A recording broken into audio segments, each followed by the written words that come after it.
अस्सलाम वालेकुम dear students. हम चैप्टर नंबर 7 कर रहे हैं और इसमें टॉपिक हम कर रहे हैं 7.4। अब 7.4 में जो हमारा मेन टॉपिक है that is sources of organic compounds. और 4 सोर्सेज थे, उनमें से 2 हमने कर लिए और तीसरा सोर्स है दैट इज़ नेचुरल गैस। ये आज हम शुरू करें और आज ही ये ख़त्म हो जाएगा। इसके बाद फिर हमारा लास्ट में नंबर 4 पे एक रह जाएगा दैट इज़ पेट्रोलियम। अब ये आपकी बुक में थोड़ा सा दिया हुआ है, मसलन सिर्फ जस्ट नेचुरल गैस का इंट्रोडक्शन है।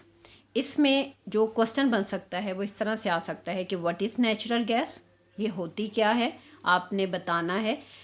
उसके बाद right its composition. Composition mean इसके अंदर कौन कौन सी और चीज़ें भी प्रेजेंट हैं।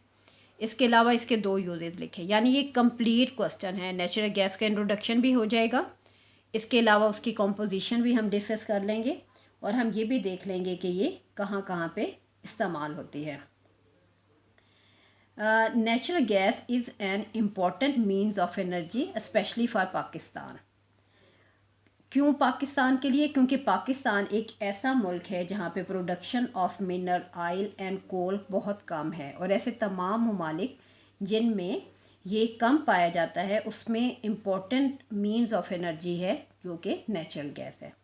अब इसके बाद हम देखते हैं कि नेचुरल गैस में क्या क्या प्रेजेंट है। पहले तो हमने नेचुरल गैस को डिस्कस कर लिया कि ये एक ऐसा सोर्स ऑफ ऑर्गेनिक कंपाउंड है जिसको मेनली डोमेस्टिक फ्यूल के लिए इस्तेमाल किया जाता है। उसके बाद हमारा टॉपिक होता है कि इसकी कॉम्पोजिशन क्या है। हम लिखते हैं कि composition of natural gas.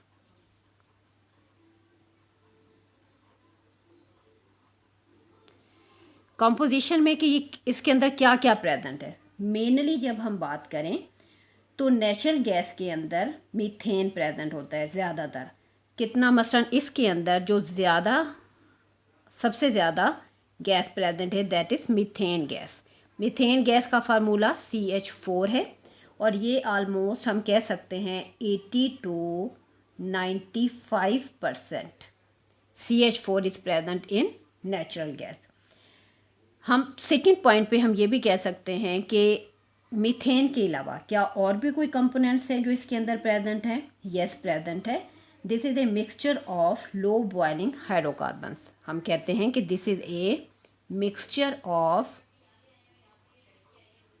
Low boiling hydrocarbons. Hydrocarbons का मतलब ये है कि ये ऑर्गेनिक कंपाउंड्स ही हैं लेकिन इनके अंदर हाइड्रोजन और कार्बन प्रेजेंट होते हैं। बाकी जो एलिमेंट्स हैं ऑक्सीजन, नाइट्रोजन, सल्फर, वो इनके अंदर मौजूद नहीं होंगे। अगर ये मिक्सचर है लो बॉइलिंग हाइड्रोकार्बन्स का तो वो कौन कौन से कंपाउंड हैं जो इसके अंदर प्रेजेंट हैं? इसमें एक है C2H6, इसको हम इथेन कहते हैं। इसके अलावा इसके अंदर एक और भी प्रेजेंट है C3H8, इसको प्रोपेन कहते हैं। फिर एक है C4H10, इसको ब्यूटेन कहते हैं। ये भी एक ख़ास सीरीज़ है, अल्केन सीरीज़। इंशाल्लाह ये हम नेक्स्ट चैप्टर में करेंगे। ये जितने भी हाइड्रोकार्बन्स हैं ये सारे के सारे रूम टेम्परेचर के ऊपर गैस की फॉर्म में पाए जाते हैं, क्योंकि नेचुरल गैस नाम से जैसा कि जाहिर है ये गैसियस फॉर्म में प्रेजेंट है। इसका जो तीसरा मेन पॉइंट है वो ये है कि इसकी कॉम्पोजिशन के लिहाज से कि कौन कौन सी और गैसेस भी इसके अंदर मौजूद हो सकती हैं। वैसे तो ज़्यादातर इसके अंदर 80 to 95% मीथेन मौजूद है। इसके अलावा ये इथेन, प्रोपेन, ब्यूटेन भी मौजूद हैं। इसके अलावा some time carbon dioxide CO2, hydrogen sulphide H2S and nitrogen gas, ये भी सम टाइम इसके अंदर मौजूद होते हैं। तो ये इसकी कॉम्पोजिशन है। अच्छा, कॉम्पोजिशन के बाद हम देखते हैं कि हाउ इट इज़, जैसे कि ऊपर क्वेश्चन में लिखा हुआ है ना कि इसके 2 यूजेस बताएं। तो यूजेस में हम कहते हैं कि इसकी एप्लीकेशंस क्या क्या हैं, कि व्हाट आर द एप्लीकेशंस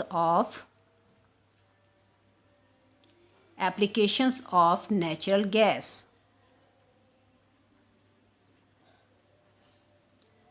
जी, इसकी एप्लीकेशंस हैं।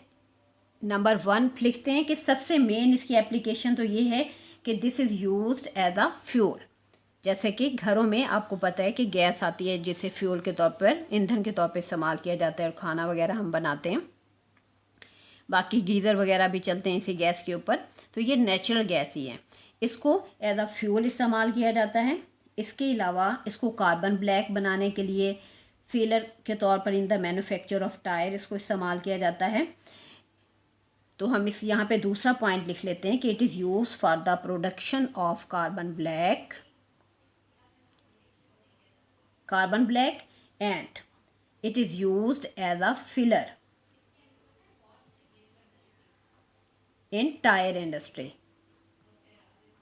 इंडस्ट्री में। तीसरा पॉइंट कि इसको कहाँ इस्तेमाल किया जा सकता है, इसकी एप्लीकेशंस क्या हैं। 2 पूछे गए हैं लेकिन मैं आपको ज़्यादा बता रही हूँ, इनमें से जो भी आप याद करना चाहें। It is used as a raw material for production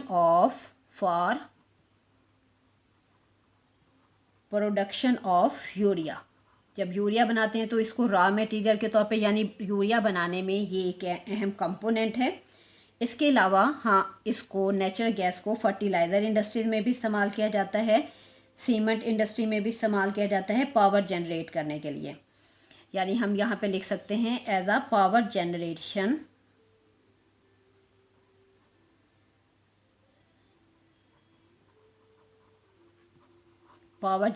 source. कहाँ पे जी? सीमेंट इंडस्ट्री में, सीमेंट एंड फर्टिलाइज़र इंडस्ट्री।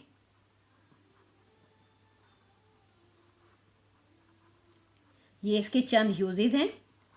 इसके बाद नेक्स्ट जो हम डिस्कस कर सकते हैं इस क्वेश्चन में, दैट इज़ अकरेंस इन पाकिस्तान, कि ये पाकिस्तान में कहाँ पे प्रेजेंट है।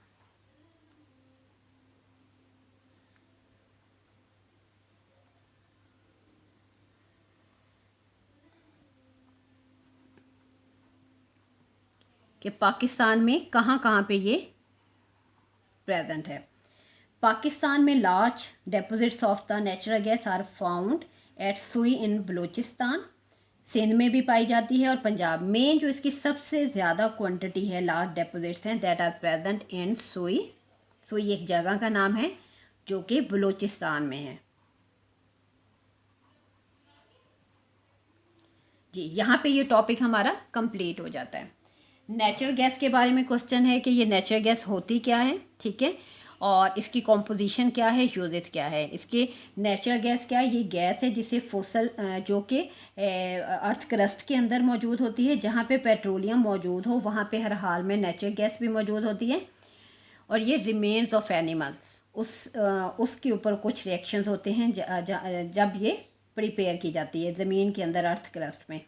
कॉम्पोजिशन क्या है वो मैंने बता दिया कि 80 to 95% मीथेन है। बाकी भी कुछ गैसेस मौजूद हैं जैसे इथेन, प्रोपेन, ब्यूटेन, और 3rd नंबर पे मैंने लिखा कार्बन डाइऑक्साइड, हाइड्रोजन सल्फाइड और नाइट्रोजन गैस भी इसके अंदर पाई जाती हैं।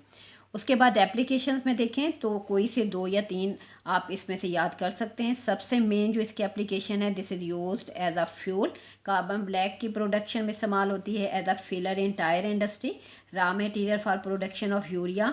इसके अलावा पावर जनरेट करने के लिए पावर जनरेटिंग सोर्स है सीमेंट एंड फर्टिलाइज़र इंडस्ट्री में।